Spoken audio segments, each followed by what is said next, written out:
ছাগল তো এমনি নাচে না, ছাগলের একটা খুঁটির জোর থাকে। কথা বলতে হবে ঠিক কিনা? ওরা মনে করে ভারতের প্রভুরা আমাদেরকে রক্ষা করবে। ভারতের প্রভুরা তোমাদের মা স্বৈরাচারী হাসিনাকে রক্ষা করতে পারে নাই। স্বৈরাচারী হাসিনাকে ওরা রক্ষা করতে পারে নাই। ব্যর্থতার মালা নিয়ে, জুতার মালা নিয়ে দেশ থেকে পালিয়ে যেতে বাধ্য হয়েছে। তোমাদের প্রভুরা তোমাদের রক্ষা করবে, তোমরা বুকার স্বর্গে বসবাস করছো। মুসলমানদের রক্ত নিয়ে আমি ছিনিমিনি খেলো না।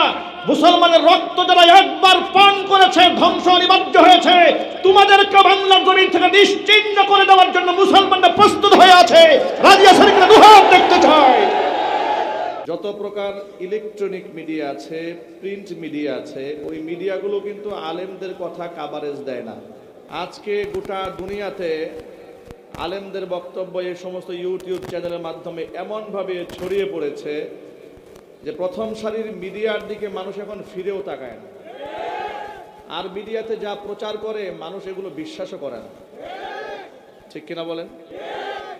যদি মিডিয়ার কথা এদেশের মানুষ বিশ্বাস করত, তাহলে 5ই আগস্টের গণ অভ্যুত্থান না হয়ে বাতাবি লেবুর বাম্পার ফলন হইত। আপনারা দেখেছেন যে কোনো দাড়ি টুপিওয়ালা কোনো মানুষ যদি কোনো মানুষের গায়ে অন্যায়ভাবে হাত তুলে জঙ্গি সন্ত্রাসী হিসেবে উপস্থাপন করার জন্য সব মিডিয়া ঝাঁপিয়ে পড়ে। পক্ষান্তরে ইসকন যে গতকালকে এত বড় ঘটনা করেছে, আপনারা আন্দাজ করতে পারেন আদালত প্রাঙ্গণে একদম মুসলিম আইনজীবীকে জবাই করে হত্যা করেছে। এত বড় দুঃসাহসিকতা দেখালো, দৃষ্টটা দেখালো। বাংলাদেশের কয়টা মিডিয়াতে এটা নিয়ে প্রতিবাদ খুব জোরে শুরু হয়েছে, খুব একটা আসে নাই। ইসকনের ব্যাপারে এত পীড়িত কেন? এই পীড়িতের জবাব দেব আমরা আমাদের এই সমস্ত মিডিয়ার মাধ্যমে। কথা বলতে হবে যুবকেরা, ঠিক কিনা বলেন? কিন্তু আমরা এই দেশের মাটিতে কাজটা করেছি কি দেখেন, লক্ষ্য করেন। এই দেশের স্বৈরাচারীরা আমলে মুসলমানদেরকে তারা শত্রু ভেবেছে, আর মুশরিক কাফের বেঈমানদেরকে তারা বন্ধু বানিয়ে নিয়েছিল। তাদের কাছে শত্রু ছিল মামুনুল হক, জুনায়েদ বাবুনগরী, আহমদ শফি। তাদের কাছে শত্রু ছিল রফিকুল ইসলাম মাদানী, আর বন্ধু ছিল নরেন্দ্র মোদী, বন্ধু ছিল শাহরিয়ার কবির, বন্ধু ছিল হাসানুল হক ইনু, বন্ধু ছিল রাশেদ খান মেনন, বন্ধু ছিল শামসুর রহমান, বন্ধু ছিল সাবেক বিচারপতি কালাম মানিক। ঠিক কিনা বলেন? আল্লাহ এদেরকে বলেছে এরা মুসলমানের শত্রু। এরা যে মুসলমানের শত্রু এটা তো ব্যাখ্যা করা আর কোনো দরকার আপনাদের সামনে পড়ার কথা নয়। কারণ বিগত বছরগুলোতে বন্ধুত্বের কোন কাজটা ওরা আমাদেরকে উপহার দিয়েছে, অথচ মুসলমানের সন্তানেরা বলেছে ভারতের আমাদের স্বামী স্ত্রীর সম্পর্ক। ভারতের রাম বা মুশরিকদেরকে খুশি করার জন্য অসংখ্য আলেমদেরকে মিথ্যা মামলা দিয়ে 2021 সালে 2600 আলেমের নামে মামলা দিয়ে কারাগারে ঢুকিয়ে দিয়েছে। অপরাধ ছিল নরেন্দ্র মোদীকে বাংলাদেশে এনে লাল গালিচা সংবর্ধনা দেওয়া হবে। এটা আলেমরা বিরোধিতা করেছে। আলেমরা কেন বিরোধিতা করলো? এটা কোরআনে আছে, বিরোধিতা করতেই হবে। কারণ কোন মুশরিকদের সাথে, বিশেষ করে যারা ইসলামের দুশমন, এদের ব্যাপারে মুসলমানরা থাকবে বজ্র কঠিন।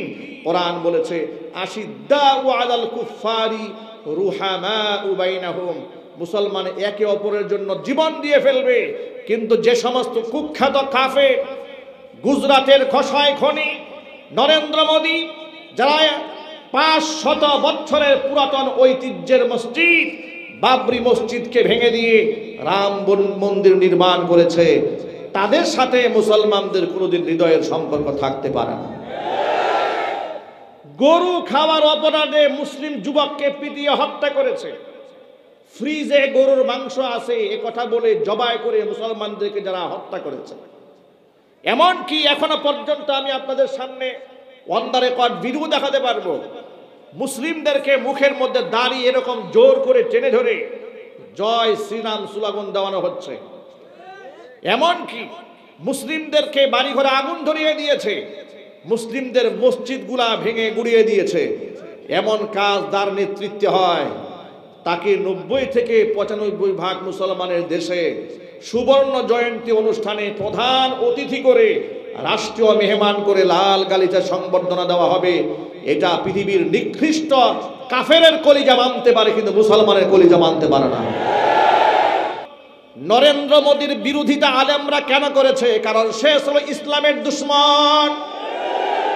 নরেন্দ্র মোদী সাধারণ হিন্দু নয়, সে গুজরাটের কসাই খুনি, কথা বলতে হবে ঠিক কিনা?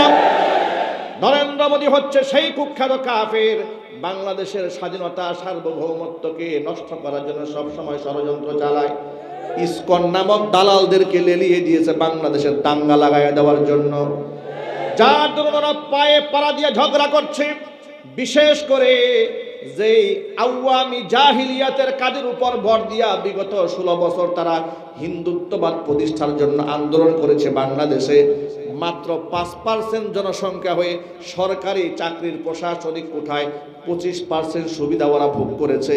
যে কোনো থানায় যদি আপনি চলে যাবেন, আগে দেখেছেন থানার ওসি হিন্দু, তদন্ত ওসি হিন্দু, পুলিশ কমিশনাররা হিন্দু। আপনি সচিবালয় যাবেন, মাদ্রাসা শিক্ষার যে সচিবালয় রয়েছে, সেই সচিবালয়ের যিনি সচিব আছেন তিনিও হিন্দু। নাউজুবিল্লাহ বলেন। হিন্দু দিয়ে গোটা দেশটাকে তারা বলে ফেলেছিল, যার দরুন কোথাও মাহফিল করতে গেলে পারমিশন নিতে নিতে কমিটির 12টা বেজে যেত। কোরআনের কথা বলতে আমরা স্বাধীনভাবে বলতে পারি নাই। ডিসি অফিস থেকে 14টা শর্ত দেওয়া হতো আমাদের মাহফিলে। 14টা শর্তের মধ্যে প্রথম শর্ত হচ্ছে সরকারের বিরুদ্ধে টু শব্দ করা যাবে না। কেন করা যাবে না? সরকার প্রতিনিয়ত ইসলাম বিরোধী কর্মকাণ্ড করেছে, আমরা কথা বলবো না তো বলবে কে? কোরআন তো বলেছে প্রতিবাদ করতে হবে। যে আলেম প্রতিবাদ করবে না, কিয়ামতের দিন আল্লাহর আদালতে আসামি হয়ে যেতে হবে। কথা বলতে হবে ঠিক কিনা বলে? তাহলে ওই সমস্ত কুখ্যাত কাফের যারা এই দেশের স্বাধীনতা নিয়ে চক্রান্ত করে, মুসলমান নিধনের চক্রান্ত করে, এত শান্তি সুখের সন্ধানে দেশের মধ্যে থাকার পরেও এই দেশের প্রতি তাদের কোনো মহাব্বত নাই, ভালোবাসা নাই। রাষ্ট্র স্বাধীন হওয়ার পর থেকে ওর চক্রান্ত মাথাচাড়া দিয়ে দাঁড়িয়েছে। ইসকনের সদস্যরা, আমি আজকে ভর মজলিসে অন্তর্বর্তীকালীন সরকারকে বলছি, ইসকনের প্রভু যে ইসকনের প্রধান গুরু যাকে গ্রেফতার করা হয়েছে, চিন্ময় কৃষ্ণ দাস, এই চিন্ময় কৃষ্ণ দাসের ব্যাকগ্রাউন্ডটা আমরা দেখেছি, অনলাইন সোশ্যাল মিডিয়ার বদৌলতে দেখেছি। এই লোকটার চরিত্রের মারাত্মক ঘাটতি রয়েছে, অসংখ্য শিশু বলাৎকারের সাথে সে জড়িত। কথা বলে না কেন? শুধু কি তাই, হিন্দু মুসলিম দাঙ্গা লাগিয়ে দেওয়ার জন্য যে উস্কানিমূলক প্রতিনিয়ত কথা সে বলেছে, এমনকি কোমলমতি শিশু বাচ্চাদেরকে স্কুলে পূজার প্রসাদ খাইয়ে শিশু বাচ্চাদেরকে রাম রাম জয় শ্রীরাম স্লোগান দিয়েছে। জোরে কর নাউজুবিল্লাহ। এগুলা করেই ওরা ক্ষান্ত হয় নাই, ওরা এই দেশের আলেমদেরকে টার্গেটে পরিণত করেছিল। গতকালকে অ্যাডভোকেট সাইফুল ইসলাম নামক এক তরুণ অ্যাডভোকেট, তাকে আদালত প্রাঙ্গণ থেকে পিছন দিক থেকে ছু মেরে নিয়ে গিয়ে প্রকাশ্য দিবালোকে দিনের বেলায় ঠান্ডা মাথায় ছুরি দিয়ে জবাই করে হত্যা করেছে। মুসলমানদের দেশে 5% হয়ে 95% লোকের সাথে এরা কম্পিটিশনে আসতে চায়। আপনারা বুঝেন না কেন আসতে চায়? এদের এই সমস্ত নাচানাচির, ছাগল তো এমনি নাচে না, ছাগলের একটা খুঁটির জোর থাকে। কথা বলতে হবে ঠিক কিনা? ওরা মনে করে ভারতের প্রভুরা আমাদেরকে রক্ষা করবে। আমরা এই চিন্ময় কৃষ্ণ দাসের অনুসারী তাদেরকে বলবো, ভারতের প্রভুরা তোমাদের মা স্বৈরাচারী হাসিনাকে রক্ষা করতে পারে নাই। স্বৈরাচারী হাসিনাকে ওরা রক্ষা করতে পারে নাই। ব্যর্থতার মালা নিয়ে, জুতার মালা নিয়ে দেশ থেকে পালিয়ে যেতে বাধ্য হয়েছে। ইসকনের সদস্যরা যদি মনে করো তোমাদের প্রভুরা তোমাদের রক্ষা করবে, তোমরা বুকার স্বর্গে বসবাস করছো। মুসলমানদের রক্ত নিয়ে আমি ছিনিমিনি খেলো না। মুসলমানের রক্ত যারা একবার পান করেছে ধ্বংস অনিবার্য হয়েছে। তোমাদেরকে বাংলার জমিন থেকে নিশ্চিহ্ন করে দেওয়ার জন্য মুসলমানরা প্রস্তুত হয়ে আছে। রাজিয়া শরীফের দুহাত দেখতে চায়। মুসলিম যুবকেরা ঘুমিয়ে থাকার সুযোগ নাই, অন্তর্বর্তীকালীন সরকারকে বলবো, রাষ্ট্রদ্রোহিতার মামলার আসামি এই চিন্ময় কৃষ্ণ দাস, ঠিক কিনা বলেন, চট্টগ্রামে বাংলাদেশের পতাকার উপরে ওদের যে গেরুয়া পতাকা আছে সেই পতাকা উড়িয়েছে। একটি স্বাধীন রাষ্ট্রে দেশের পতাকার উপরে ওরা গেরুয়া পতাকা উড়িয়ে ওরা এই দেশের মধ্যে দেশদ্রোহিতা করেছে। সেই দেশদ্রোহিতার মামলায় গ্রেফতারকৃত আসামিকে দেখলাম আদালত প্রাঙ্গণে যখন প্রিজন ভ্যান থেকে আনা হচ্ছে, হাতের মধ্যে কোনো হ্যান্ডকাপ নাই, পায়ের মধ্যে কোনো ডান্ডা বেরি নাই, অথচ একটা রাষ্ট্রের জন্য সবচেয়ে ভয়ঙ্কর দুশ্মন হচ্ছে রাষ্ট্রদ্রোহিতা। কথা বলতে হবে, ঠিক কিনা? এত বড় আসামির হাতে হ্যান্ডকাফ নাই, অথচ বিগত জীবনে আলেমদেরকে আদালতে যখন তোলা হয়েছে, শুধু কি হ্যান্ডকাফ, পায়ের মধ্যে ডান্ডা বেরি দেওয়া হয়েছে, বুলেট প্রুফ জ্যাকেট পরানো হয়েছে, মাথার মধ্যে হেলমেট দেওয়া হয়েছে।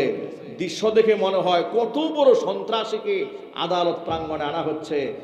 আলেমদের সাথে একরকম আইন। আমাকেও 2018 সালে যখন ধরে নিয়ে গিয়েছিল, আমার হাতের মধ্যে হ্যান্ডকাপ লাগিয়েছে, গরুর রশি দিয়ে বেঁধে টেনে আদালতে হাজির করেছে। পুলিশকে জিজ্ঞেস করলাম, আচ্ছা আমরা কি দৌড় দেওয়ার লোক নাকি? আমাদেরকে গরুর রশি দিয়ে বাঁধলেন কেন? হ্যান্ডকাপ লাগালেন কেন? আমরা কি চোর বাটপার নাকি? বলে হুজুর এটা আইন। আমার প্রশ্ন হচ্ছে, আমাদের হাতে হ্যান্ডকাপ পরাতে গেলে দেশের আইন আছে, আর তোমাদের প্রভু চিন্ময় কৃষ্ণ দাসের হাতে হ্যান্ডকাপ নাই, এখন আইন গেছে কোথায়? আলেমদের পায়ে ডান্ডা বেরি পরিয়েছিলে তখন আইন ছিল, এখন ডান্ডা বেরি গেল কোথায়? সুতরাং আলেমদের সাথে জুলুম করা হবে, আর জালেম খুনিদের সাথে পীড়িত করা হবে। মুসলমানরা তা বরদাস্ত করবে না। গণহত্যা এবং জুলাই আগস্টের খুনি যারা গ্রেফতার হয়েছে, ওদিন দেখলাম হাসানুল হক ইনু প্রিজন ভ্যান থেকে হাসতে হাসতে নামতেছে। আমার প্রশ্ন হচ্ছে, কুখ্যাত সন্ত্রাসী জুলাই আগস্টে ২৫০০ মানুষকে যারা নরপিশাচের মতো খুন করেছে, যারা হত্যা করেছে, লাশগুলি আগুন দিয়ে পুড়িয়ে ছাই বানিয়ে দিয়েছে, এমন নরপিশাচদেরকে এইভাবে হাসতে আমরা দেখে সহ্য করতে পারি না। এদেশের মানুষ ওদের কামদণ্ডত দৃশ্য দেখতে চায়, এ কথার সাথে একমত আছেন কিনা দু হাত দেখতে চায়। দেশের দুশ্মন যারা, ইসলামের দুশ্মন যারা, তাদের সাথে কোনো আপোষ চলবে না, ঠিক কিনা বলেন? এ কথা কোরআনে আছে না নাই? আমি বলি নাই, আল্লাহ বলেছেন, লা তাজিদু কওমান ইউমিনুনা বিল্লাহি ওয়াল ইয়াউমিল আখির ইওয়াদুনা মান হাদ্দাল্লাহ ওয়া রাসূলা। আমি আল্লাহ এবং আমার রাসূলের সাথে যাদের দুশমনী থাকে, তারা কোনোদিন এদের সাথে কোনো সুসম্পর্ক রাখতে পারে না। দৈনিক প্রথম আলো পত্রিকা এবং ডেইলি স্টার, এই সমস্ত পত্রিকাগুলা এদেশের স্বাধীনতার দুশমন। ভারতের 5 গোলাম, কথা বলতে হবে, ঠিক কিনা জোরে বলেন। জনাব মির্জা ফখরুল ইসলাম আলমগীর সাহেব দেখলাম দুঃখ প্রকাশ করে বলেছেন যে সংবাদ প্রকাশের স্বাধীনতার পক্ষে আমরা, প্রথম আলোর উপরে আক্রমণের তীব্র নিন্দা জানাচ্ছি। ওনারা হঠাৎ করে স্বৈরাচারীকে যারা তৈরি করলো, সেই প্রথম আলোর প্রতি এত পীড়িত জাগলো কেন? কথা বলতে হবে, ঠিক কিনা জোরে বলেন। সারা বাংলাদেশে আলেমদেরকে জঙ্গি তকমা দিয়ে যারা মানুষের কাছে প্রচার করেছে, সেই ডেইলি স্টার এবং প্রথম আলো পত্রিকার প্রতি ওনার এত সহানুভূতি কোন জায়গা থেকে আসে? ও ভারতের সহানুভূতি নেই, একটু ক্ষমতায় যাওয়ার স্বাদ জেগেছে। এদেশের মানুষ কোনো ধান্দাবাজকে আগামীতে সাপোর্ট দেবে না। যদি আগামীতে ক্ষমতায় কাউকে আসতে হয়, কোরআনকে সম্মান করে আসতে হবে। কথা বলো মুসলমান, ঠিক কিনা? আলেমদের সাথে দুশ্মনী করে, ইসলামের চেতনা বিরোধী কোনো ব্যক্তিদের সাথে আঘাত করে, এই মাটিতে আমরা কাউকে ক্ষমতার মস্তদে বসতে দেব না। কথা বলতে হবে, ঠিক কিনা জোরে বলেন। দৈনিক ডেইলি স্টারের পক্ষে সাফাই গাইলেন, এরপরে আপনি প্রথম আলোর পক্ষে সাফাই গাইলেন, ইসকনের বিরুদ্ধে আপনি চুপ কেন? কথা বলেন না কেন? ইসকনের যে সাইফুল ইসলামকে জবাই করেছে, আপনি নীরব কেন? দাদা বাবুরা নারাজ হয়ে যাবে, ওই চিন্তায় আপনি নীরবতা পালন করছেন। আপনি যতই নীরব থাকেন, আপনাদের ওই ধরনের রাজনৈতিক ধান্দাবাজি আমরা বুঝে ফেলেছি।